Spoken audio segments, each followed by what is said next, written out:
యేసుక్రీస్తు నామంలో ఆత్మానుసారమైన మర్మములు చూస్తున్న ప్రతి ఒక్కరికి హృదయపూర్వక వందనాలు తెలియజేస్తూ ఉన్నాను.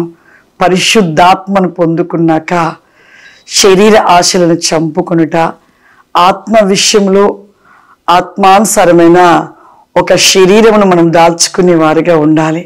అందుకే వాక్యంలో ఒక మాట తెలియపరచబడుతోంది. రోమీలకు రాసిన పత్రిక 8వ అధ్యాయము 6వ వచనమును ఒకసారి మనము చదువుకుందాం. శరీరానుసరమైన మనసు మరణము, ఆత్మానుసారమైన మనసు జీవము సమాధానమై ఉన్నది. చూడండి, శరీరానుసరమైన ఒక మనసు మరణం అంట, ఇంకోటి ఆత్మానుసరమైన మనసు జీవము. నిజమే, ఈ లోకంలో శరీరపు ఆశలు కోరికలు అవి చంపబడినప్పుడు ఆత్మానుసారమైన శరీరము, ఆత్మానుసారమైన జీవము కలిగిన మనసు కలిగిన వారిగా ఉంటూ ఉంటాం. అలా ఉన్న సమయంలో మనము నిత్యము కూడా ఆత్మలో ఉన్నవారము కాబట్టి ఆత్మ దాహం ఏమిటంటే నిత్యము ప్రార్థన చేసుకోవాలి, నిత్యము దేవునితో గడపాలి, నిత్యము దేవునిలో ఉండాలి, దేవుని యొక్క స్వరూపములో ఉండాలి, దేవుని యొక్క మంచి స్వభావమైన మనసును కలిగిన వారిగా ఉండాలి, ఆత్మ ఫలాలు కలిగిన వారిగా ఉండాలి అని ఆశ ఎంతగానో కలిగించబడుతూ ఉంటుంది. అప్పుడు శరీరపు ఆశలు కోరికలు అవి మనలో చనిపోయి ఉన్నవి కాబట్టి ఆత్మానుసారమైన మనసు మనలో నిలిచి ఉంటున్నప్పుడు ఒక జీవము కలిగిన వారిగా ఉంటూ ఉంటాం. ఆ సమయంలో మనం ప్రార్థిస్తున్న సమయంలో దేవుడు ఆత్మలో ఉంటున్న మనకు ఆత్మ విషయాలను తెలియపరుస్తూ ఆత్మానుసారమైన దర్శనాలను చూపిస్తూ వాటిని బట్టి మనము సరిచేసుకొని ఇంకా దేవునిలో ముందుకు వెళ్ళుటకును, ఆత్మలో ఇంకనూ కూడా శరీరపు ఆశలైనను శరీరపు ఆలోచనలైనను ఇంకా సాతాను నుండి వచ్చే అనేకమైన అపాయములైనను ప్రతిదీ కూడా వాటి నుండి మనము తప్పించుకోగలుగుతాము, విజయమును పొందుకోగలుగుతాము. తెలియపరుస్తున్న దానిని బట్టి మనము ప్రతి అపాయాన్ని తప్పించుకోగలుగుతాము. చూడండి, ఒక అపాయము ఎవరో మనకు చెప్తారు, మిమ్మల్ని చంపుట కోసము ఒక 4 వ్యక్తులు వస్తున్నారు, మేము చూసాము, దారిలో మీ ఇంటికి వచ్చి మిమ్మల్ని చంపబోతున్నారని మనకి ఎవరైనా వచ్చి ఒక ఇన్ఫర్మేషన్ ఇచ్చినప్పుడు మనం ఏం చేస్తాము? చంపితే చంపనీలే అని ఊరుకుంటామా? లేదు, మనము వారికి ఎదురుగా వెళ్ళి వారిపైకి యుద్ధం చేయడమైనా చేస్తాము, లేకపోతే అక్కడి నుండి ఏ విధంగా తప్పించుకోవాలి, వారి నుండి మనం ఎలా రక్షించుకోవాలనేది ఒక ప్లాన్గా చేసుకుని అక్కడి నుండి వెళ్ళిపోవడమా, లేకపోతే ఇంకా ఏదో ఒక ఆలోచన కలిగి మనము రక్షించుకోవటానికి ప్రయత్నిస్తాం. అలాగే మన జీవితంలో ఆత్మానుసారంగా ఉంటున్న సమయంలో సాతానుడు ఎంతో పోరాటం చేస్తుంటాడు, మన మీద ఎన్నో విధాలుగా దాడి చేయాలని చూస్తుంటాడు. ఏ విధంగా మనని ఏ విధంగా అయినా దేవుని నుండి మనని త్రొట్టిల్లింపచేయాలని చేస్తుంటాడు.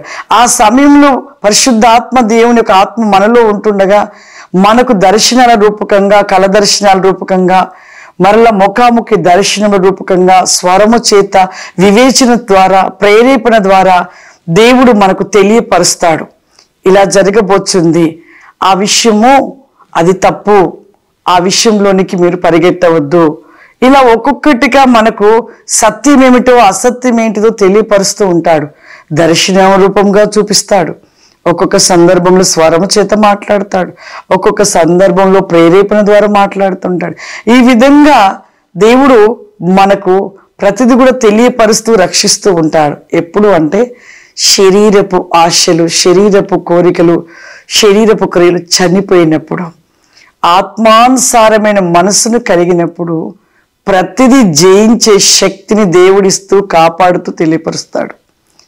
అలాగే ప్రభు మీకు కూడా ఎన్నో దర్శనాలు చూపించవచ్చు, ఎన్నో దర్శనాలు మీరు కూడా చూసి ఉండవచ్చు.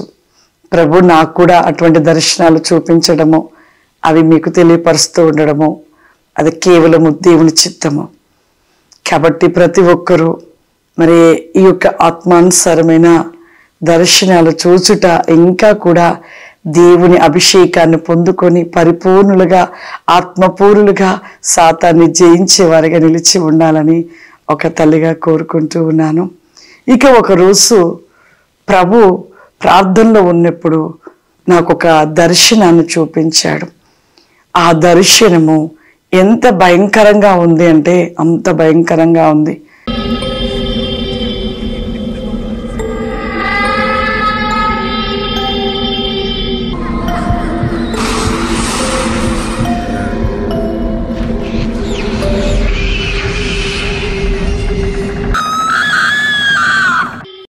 ఒకరోజు నేను ప్రార్థన చేసుకొని పడుకున్నాను. కల దర్శనాన్ని మీకు నేను తెలియపరుస్తున్నాను. ఎక్కడో ఒక పెద్ద అగాంధంలాగా ఉంది. ఆ స్థలం అంతా కూడా మండుతూ ఉంది. ఆ మండుతున్న స్థలములో నుండి ఒక నల్లటి ఆకారాలు కలిగిన ఒక ఎలా ఉన్నాయంటే, ఎన్నో మార్లు నేను చూస్తూ ఉంటాను కదా నరకంకి వెళ్ళినప్పుడు. మరి లూసిఫర్ ఎలా ఉంటాడో చూశాను. లూసిఫర్ యొక్క సైన్యమును చూశాను. ఎన్నోసార్లు ముఖాముఖి దర్శనములు కూడా అపవాది సైన్యము చూడడం జరిగింది. ఎన్నో మార్లు అలా జరిగించబడి అటువంటి సైన్యమే ఆ యొక్క అగాంధంలో నుండి పైకి అలా పైకి వచ్చేస్తూ ఉన్నవి.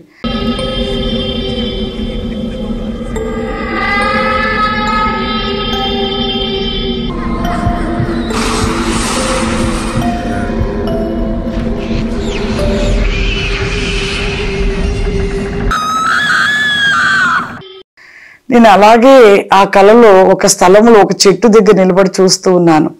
అగాంధము కింద భాగం ఇలా పైకి వస్తున్నవి కేకలు పెడుతూ. అవి కొన్ని కోట్ల సమూహముగా ఉన్నవి.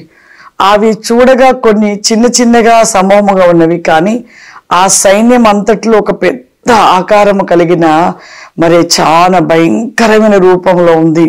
మరి రెండు కొమ్ములుగా నల్లటి ఆకారము, దాని యొక్క నోటిలో కూడా చాలా పెద్ద పెద్ద కూరలుగా ఉన్నవి. అటువంటి భయంకరమైన ఆకారము కలిగినది ఒక పెద్ద ఆకారము. ఆ పెద్ద ఆకారంతో ఇవన్నీ కూడా చిన్న చిన్న ఆకారాలు కలిగినవి. అన్ని కూడా అగాంధంలో ఇలా పైకి వచ్చేసాయి. అలా వచ్చి ఒక స్థలంలో నిలబడి అటుగా ఇటుగా అన్ని కూడా చూస్తూ ఉన్నవి. చూస్తూ ఉంటే నేను ఆ చెట్టు దగ్గరలో ఉండి చూస్తున్నాను. ఏంటి ఈ అగాంధం? ఏంటి? అగ్ని యొక్క అగాంధమే కదా, ఇది పాతాళం కదా, మరి ఎందుకు ఇలా భూమిపైన కనపడ్డట్టుగా కనపడుతుంది? కింద ఎక్కడో ఉంది అగాంధము, పైకి వచ్చినట్టుగా కనపడే అగాంధంలో నుండి పైకి ఇలా ఒక మరి యొక్క సాతాను సైన్యం అంతా ఈ స్థలంలోకి వచ్చి దిక్కులుగా చూస్తూ ఉన్నాయి ఏంటి అని నేను అలా ఆలోచన చేస్తూ ఉన్నాను. అలా చేస్తూ ఉన్న సమయంలో ఇక ఆ యొక్క శక్తులన్నీ కూడా నలు దిశలుగా చూస్తూ ఉన్నవి. నలు దిశలుగా చూస్తూ నవ్వుతూ ఉన్నవి. నవ్వుతూ కొంత దూరము నడుస్తూ అలా వెళుతూ ఉన్నవి. వాటి వెనకాలే సైన్యము అలా వెళుతూ మరలా అలా నడుస్తూ ఇలా కొంత పైభాగానికి వెళ్ళిపోయి ఇక పైకి ఆకాశంకు మరి చాలా కొద్ది కింది భాగము. నేను అలా చూస్తున్నా, ఎలా వెళుతూ ఉన్నారు, నడుస్తూ మరలా పై భాగానికి వెళ్ళారు. అలా వెళుతుంటే నేను అలాగే పైకి చూస్తూ ఉన్నాను. అలా చూస్తున్న సమయంలో ఇక అవన్నీ కూడా అలా ఆకాశంకు కొద్ది కింది భాగం అంతా తిరుగుతూ